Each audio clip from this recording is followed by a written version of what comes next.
Nalulungkot si COMELEC Chairman George Garcia sa kinahinatnan ng Family Alliance. Inirekomenda naman ni Chairman Garcia ang isang mekanismo para sa isang matiwasay at maayos na halalan sa probinsya ng Maguindanao del Sur at Maguindanao del Norte. Narito ang pahayag ni COMELEC Chairman George Garcia.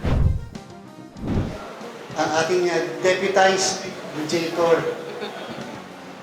Total naman, parehas na side, agreeable kay Chief Minister. Yun yung kagandahan sa Chief Minister natin, kahit ang lahat ng governors ng BARM. Kaya na kausapin. Agreeable, kaya na kausapin lahat kasi. Yan ay inaatang natin sa balikat ng bago nating Chief Minister. Sabi nga ni Congressman kanina, ito yung baptism of fire ng ating bagong Chief Minister because, again, when you have a new leader, regardless whether you believe in him or not, yan po ay isang kultura na Maguindanaoan. We have to support. We have to support the new leader.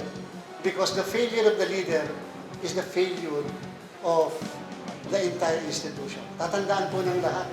Ang bagong leader din ng Bangsamoro ay hindi naman galing sa ibang probinsya.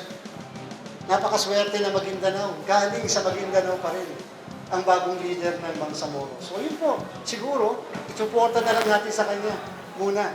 Kasi ang nire-representa niya hindi lang Maguindanao, the entire Bangsamoro. So I think yan po yung na-achieve natin. We now have a leader that we can say it's his obligation to ensure that peace and order will reign in this part of the Philippines.